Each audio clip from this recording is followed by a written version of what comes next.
여러분은 혹시 이런 경험 있으신가요? 아무리 잘하려고 해도 뭔가 항상 어긋나는 사람이 있는 것 같은 느낌, 웃어도 어색하고 조용히 있어도 눈치가 보이는 그런 관계, 가까워지고 싶은데 가까워질수록 오히려 더 멀어지는 것 같은 그 답답함. 오늘 이야기는 그런 두 여자의 이야기입니다. 5년을 한 가족으로 살았지만 단 한 번도 마음을 열지 못했던 시어머니와 며느리, 그리고 김치 한 포기가 바꿔놓은 기적 같은 이야기입니다. 끝까지 함께 해주시면 오늘 하루가 조금 달라질 것 같습니다. 한복순 씨는 올해 68입니다. 경북 안동에서 태어나 23세 보따리 하나 들고 서울로 올라왔습니다. 아는 사람 하나 없는 도시였습니다. 처음엔 남대문 시장 근처 식당에서 설거지를 했습니다. 그 다음엔 반찬 가게에서 일했습니다. 그 다음엔 작은 분식집 주방에서 새벽부터 저녁까지 서 있었습니다. 27에 결혼을 했고 29에 아들 민준이를 낳았습니다. 잠깐이지만 행복했습니다.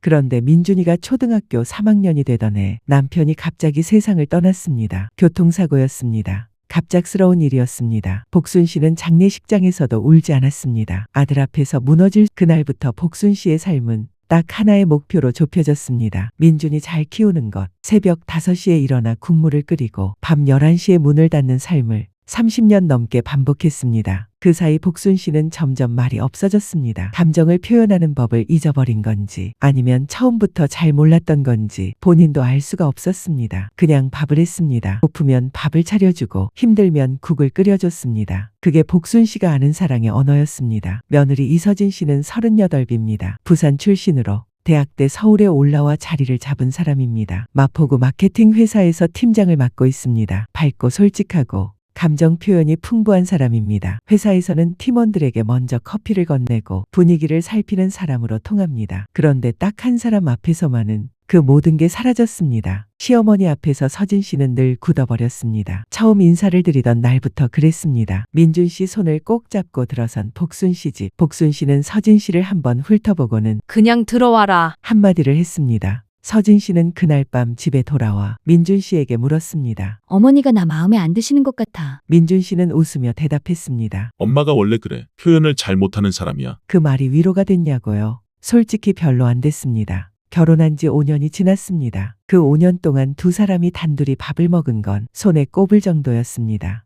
명절이면 만났지만 복순 씨는 주방에서 나오지 않았습니다. 서진 씨가 도우러 들어가면 됐다 나가. 쉬어라 했습니다. 서진 씨가 상을 차리려고 하면 그거 놔둬라 내가 할게. 했습니다. 서진 씨 눈에는 전부 거부처럼 보였습니다. 나를 믿지 않는구나. 나를 가족으로 보지 않는구나. 그렇게 5년이 쌓였습니다. 그러던 11월 말 어느 날 복순 씨에게서 문자 하나가 왔습니다. 이번 주말 김장 온나? 서진 씨는 그 문자를 한참 바라봤습니다. 가고 싶지 않았습니다. 또 어색할 게 뻔했습니다. 또 상처받을 것 같았습니다. 하지만 남편 민준 씨의 눈빛을 외면할 수가 없었습니다. 결국 주말 아침 은평구 복순 씨 빌라 문을 두드렸습니다. 현관을 들어서자 온 집안에 배추 절인 냄새가 가득했습니다. 고무대야 가득 절여진 배추가 있었고 빨간 양념이 커다란 그릇에 담겨 있었습니다. 이미 혼자 한참을 준비해둔 흔적이었습니다. 서진 씨는 앞치마를 챙겨 입고 옆에 쪼그려 앉았습니다. 제가 뭘 도와드릴까요? 복순 씨는 대답하지 않고 양념을 버무렸습니다. 어머니 저 이것 좀 할까요? 그냥 놔둬라. 서진 씨는 또 그 말에 얼어붙었습니다. 그냥 옆에 앉아서 1시간을 바라만 봤습니다. 아무것도 못하는 사람처럼 그냥 구경만 하는 사람처럼 그 시간이 너무 길게 느껴졌습니다. 결국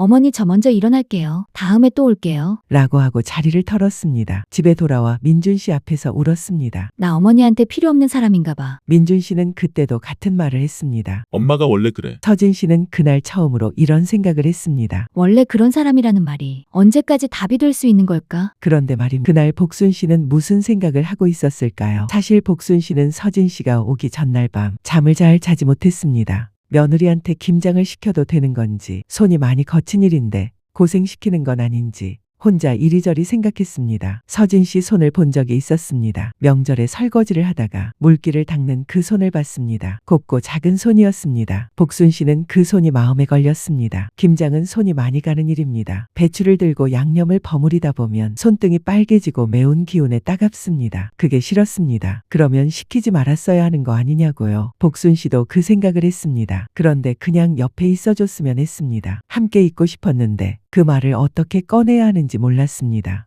그냥 와라. 한마디가 복순 씨가 할 수 있는 최선이었습니다. 그게 전부였습니다. 며칠이 지났습니다. 그날도 서진 씨는 야근이었습니다. 마감 보고서를 끝내고 밤 10시가 넘어 집에 들어왔습니다. 현관문 앞에 봉투 하나가 놓여 있었습니다. 복순 씨가 다녀간 흔적이었습니다. 봉투 안에는 잘 담긴 김치가 있었습니다. 포기김치와 총각김치 두 종류가 정성스럽게 담겨 있었습니다. 그리고 봉투 한쪽에 쪽지가 한 장 끼워져 있었습니다. 작은 메모지에 볼펜으로 눌러 쓴 글씨였습니다. 손이 고와서 고생시키기 싫었다. 잘 먹어라. 서진 씨는 그 자리에 주저앉았습니다. 싫어서 시키지 않은 게 아니었습니다. 손이 곱다고 고생시키기 싫었던 겁니다. 5년 동안 거부라고 느꼈던 그 말들이 전부 다른 의미였을 수 있다는 생각이 들었습니다. 됐다 나가 쉬어라. 그거 놔둬라 내가 할게. 그냥 그 말들이 전부 다시 들렸습니다. 밀어내는 말이 아니라 챙기는 말이었을 수 있다는 걸. 서진 씨는 그날 밤 한참을 울었습니다. 다음 날 아침 서진 씨는 민준 씨에게 물었습니다. 어머니 주로 어느 시장 가셔?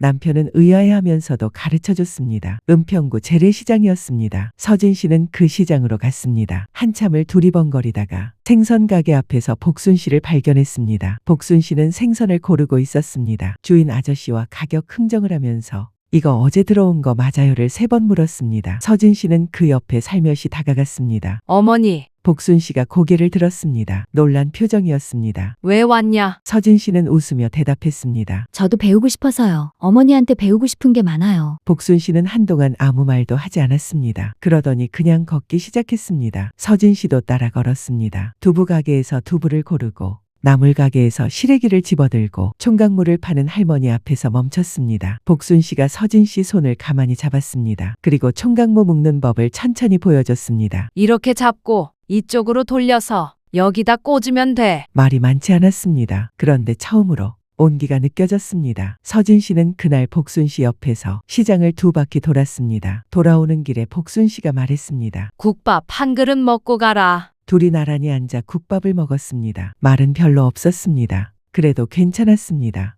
크리스마스 이브였습니다. 서진 씨는 복순 씨에게 전화를 걸었습니다. 어머니 저랑 저녁 같이 드실래요? 제가 모시러 갈게요. 복순 씨는 잠깐 침묵하더니 이렇게 말했습니다. 식당 밥은 싱거워. 서진 씨는 웃으며 대답했습니다. 그래도 같이 가요, 어머니. 복순 씨는 또 말이 없었습니다. 그러더니 알았다 했습니다. 둘이 마포구 한 식당에 들어가 앉았습니다. 갈비찜과 된장찌개를 시켰습니다. 복순 씨는 된장찌개를 한 숟가락 뜨더니 간이 괜찮네. 했습니다. 그게 칭찬이라는 걸 이제는 서진 씨도 알았습니다. 밥을 절반쯤 먹었을 때 복순 씨가 불쑥 말했습니다. 네가 민준이 잘 챙겨줘서 고맙다. 서진 씨는 대답하지 못했습니다. 눈물이 먼저 나왔습니다. 5년이었습니다. 5년 동안 듣고 싶었던 말이 이렇게 조용히 왔습니다. 복순 씨는 못 본 척 창밖을 바라봤습니다. 바깥엔 크리스마스 조명이 켜져 있었습니다. 두 사람은 그날 처음으로 같은 곳을 바라보며 웃었습니다. 말이 없어도 충분했습니다. 그 침묵이 사실은 가장 긴 사랑 고백이었습니다. 가장 무뚝뚝한 사람이 사실은 가장 오래 기다려온 사람이었습니다. 말이 없다고 마음이 없는 게 아닙니다. 표현이 서툴다고 사랑이 없는 게 아닙니다. 우리는 너무 오래 상대방의 방식이 아닌 내 방식으로 사랑을 확인하려 했는지 모릅니다. 어쩌면 지금 이 순간에도 김치 한 포기로 마음을 전하는 사람이 우리 곁에 있을지 모릅니다. 오늘 이야기가 그 마음을 다시 보게 하는 작은 계기가 됐으면 좋겠습니다. 영상이 좋으셨다면 구독과 좋아요 부탁드립니다. 다음에도 따뜻한 이야기로 찾아오겠습니다.